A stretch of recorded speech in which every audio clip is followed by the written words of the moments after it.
అదేవిధంగా ఈరోజు ఇంకొక దౌర్భాగ్యమైనటువంటి విషయం, రాష్ట్రంలో ఏదైతే ఎన్నికల కమిషన్ పక్షపాత ధోరణితో వ్యవహరించిందని చెప్పి మనం అనుకుంటున్నామో అంతకన్నా మించి జిల్లాలో ఉన్నటువంటి అధికార యంత్రాంగం కూడా వ్యవహరించడం జరిగింది.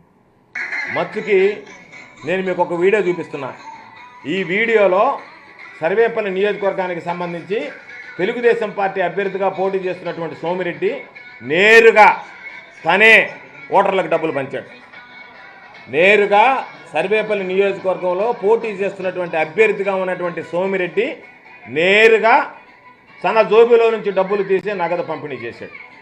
ఇది మీడియాలో వచ్చింది, వార్తాపత్రికలో వచ్చింది, సోషల్ మీడియాలో వచ్చింది, ఇవన్నీ వచ్చాయి. దీనికి సంబంధించి జిల్లా ఎన్నికల అధికారి ఇచ్చినటువంటి రిపోర్ట్ ఏంటి అంటే ఆయన మానవతా దృక్పథంతో డబ్బులు పంపిణీ చేశాడు అని చెప్పి చెప్పించారు. ఎక్కడన్నా ఎన్నికల్లో సిగ్గుపడాల్సినటువంటి విషయం ఇది. ఎన్నికల్లో ఒక అభ్యర్థి వెళ్ళి డబ్బులు పంపిణీ చేస్తే నేరుగా మానవతా దృక్పథంతో పంపిణీ చేయొచ్చు అని చెప్పి ఎన్నికల కమిషన్లో ఎక్కడైనా అటువంటి ప్రొవిజన్ ఉందా? సరే, దాన్ని ఎక్కడ పెడదాం.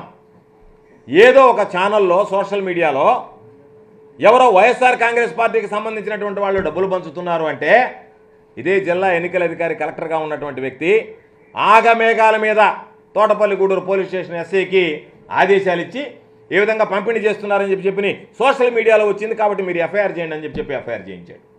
అంటే ఎంత పక్షపాత వైఖరి అంటే, ఒక వ్యక్తి పంపిణీ చేశాడని ఫిర్యాదు చేస్తే అది మానవతా దృక్పథం. ఎన్నడూ లేనటువంటిది మన జిల్లాలో నేను వినలే.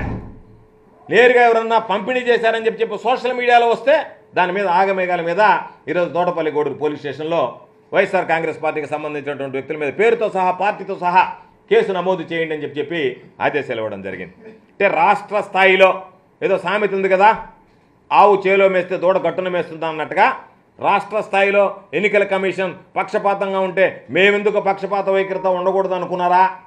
ఏమిటో తెలియదు. కానీ ఇది ఎన్నడూ కూడా దానికి సంబంధించి ఎక్కడా కూడా నేను పంపిణీ చేయలేదని చెప్పలేదు. పంపిణీ చేశాం, మానవతా దృక్పథంతో పంపిణీ చేశామని. తీసుకున్నటువంటి వ్యక్తులు ఏం చెప్పారు? మేము అడిగితే మానవతా దృక్పథంతో పంపిణీ చేశారని. అంటే మీరు ఏం చెప్పదలుచుకున్నారు? ఎన్నికల్లో డబ్బులు పంచవచ్చు, మానవతా దృక్పథం అని చెప్పుకోవచ్చు అని చెప్పి మీరు చెప్పదలుచుకున్నారు. కానీ అదేలా చెప్పండి. దానిలో ఏమో మీరు విచారించి దాని మీద పూర్తి స్థాయి రిపోర్టులు నివేదికలు తీసుకొని ఇది మానవతా దృక్పథంతో జరిగింది అని చెప్పి కేసు నీరు కాచారు. పక్కన జరిగినటువంటి సంఘటనలో ఎవరైతే పంచారో వాళ్ళ దగ్గర కూడా వివరాలు రాబట్టకుండా, వాళ్ళ దగ్గర వివరాలు తీసుకోకుండానే నేరుగా పోలీస్ స్టేషన్కి ఎఫ్ఐఆర్ నమోదు చేయండి అని చెప్పారు. కొంతమంది ఉద్యోగులు పాల్గొన్నటువంటి వాళ్ళ మీద ఎఫ్ఐఆర్ నమోదు చేశారు. తప్పులేదు, ఎన్నికల కమిషన్కి సంబంధించి విధి విధానాల ప్రకారం. అయితే ఒక అంగన్వాడీ టీచర్ పాల్గొనింది అంటే ఆ తర్వాత ఆమె రాజీనామా చేసింది కాబట్టి ఆమె మీద చర్యలు తీసుకోలేదన్నారు. అంటే మీ దగ్గర సర్వీస్ రూల్స్ ఏం చెప్తుంది? ఎన్నికల కమిషన్ నిబంధనలు ఏం చెప్తున్నాయి? వాళ్ళ రాజీనామా ఆమోదించినంత వరకు వాళ్ళు విధులు ఏదైతే దొరికిన తర్వాత ఫిర్యాదు చేసిన తర్వాత వాళ్ళు వెళ్ళి రాజీనామా చేస్తే రాజీనామా చేశారు కాబట్టి మేము వదిలేసాం, బాగానే ఉంది. మిగతా వాళ్ళు పాపం ఒక ప్రొసెషన్ వెళ్తూ ఉంటే అది వాళ్ళని క్రాస్ చేసుకుంటూ పోతే ఓ పత్రికలో వీళ్ళు పాల్గొన్నారని చెప్పి వేస్తే విచారణ లేకుండా ఎఫ్ఐఆర్ కట్టించేశారు. కాబట్టి ఇంత పక్షపాత వైఖరి జిల్లా స్థాయిలో ఎన్నడూ కూడా అవలంబించినటువంటి పరిస్థితులు లేవు. కాబట్టి దీని మీద ఇంతటితో విడిచిపెట్టాం. మరలా ఎన్నికల కమిషన్కి చెప్పాం, ఎక్కడన్నా మానవతా దృక్పథంతో డబ్బులు పంపిణీ చేయొచ్చా, మీరు మాకు వివరణ ఇవ్వండి అని చెప్పి అడిగాం. దాని మీద ఎన్నికల కమిషన్ స్పందిస్తున్నా లేని పక్షంలో ఖచ్చితంగా హైకోర్టులో కేసు వేసి ఎవరైతే దీనికి బాధ్యులు ఉన్నారో అందరినీ కూడా దాంట్లో బాధ్యులుగా చేర్చి వాళ్ళ మీద హైకోర్టుకి వెళ్ళి ఖచ్చితంగా దీని మీద చర్యలు తీసుకోవడం జరుగుతుంది తప్ప ఎవరో మా ఇష్ట ప్రకారం వ్యవహరిస్తాం, మేము జిల్లా ఎన్నికల అధికారిగా ఉన్నామని చెప్పి వ్యవహరిస్తే మాత్రం విడిచిపెట్టేది ఉండదు. మరొకసారి ఎంత దారుణమైనటువంటి వైఫల్యం, బూతుల్లోకి వెళితే కనీసం వెళ్ళడానికి చోటు లేదు, కొన్ని దగ్గర లైట్లు లేవు, కొన్ని దగ్గర పాపం కరెంట్ కనెక్షన్ లేవు, అన్ని రకాలైనటువంటి ఇబ్బందులు పడితే 2 బూతులు 1000 మంది ఓటు వేయడానికి ఒక ఎన్సీసీ క్యాడెట్ని పెడతారా? పాపం వాళ్ళు వీళ్ళని నిరోధించగలరా? క్రమబద్ధీకరించగలరా? కనీసం లా అండ్ ఆర్డర్ ప్రాబ్లం లేకపోవచ్చు, శాంతి భద్రతల సమస్య లేకపోవచ్చు, ఎవడన్నా పాపం బాగలేదనో ఆకలియో షుగరనో ముందుగా వెళ్ళి ఓటు వేయడానికి ముందుకు వెళ్ళొచ్చు. వాళ్ళని కనీసం క్రమబద్ధీకరించి పంపించగలిగేటువంటి యంత్రాంగాన్ని మీరు నియమించుకోలేకపోతే ఎక్కడో తీసుకొచ్చి తమిళనాడు పోలీసుని పెట్టారు. వాళ్ళకి పాపం తెలుగు రాదు, వీళ్ళు పోయి చెప్పేది వాళ్ళకి అర్థం కాదు, వాళ్ళు చెప్పేది వీళ్ళకి అర్థం కాదు. దానికి సంబంధించి రెండో వాడు ఉన్నాడంటే రెండో వాడు లేడు చెప్పుకోవడానికి. ఎంత దారుణమైనటువంటి పరిస్థితి అంటే, నాకు తెలిసి నెల్లూరు జిల్లాలో ప్రజలకు నిజంగా చేతులెక్కి మొక్కాలి పాపం.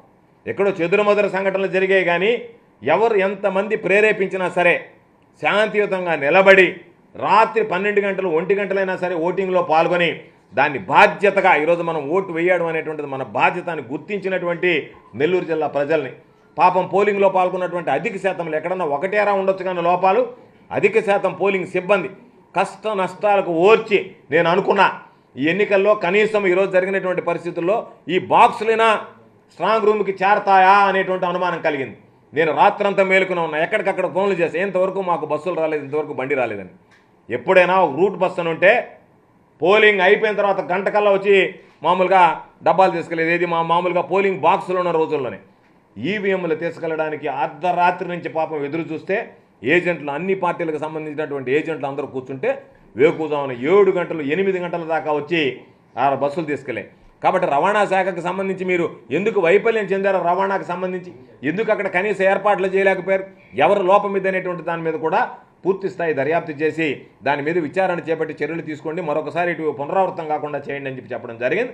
ఈ పక్షపాత వైఖరిగా ఏదైతే వ్యవహరించారో దాని మీద కోర్టుకు వెళ్ళి కూడా చర్యలు తీసుకోవడం జరుగుతుందని చెప్పి సందర్భంగా తెలియజేస్తూ, కౌంటింగ్ ప్రక్రియ సజావుగా సాఫీగా జరగడానికి కూడా జిల్లా ప్రజలు సహకరిస్తారని నేను ఆశిస్తున్నా.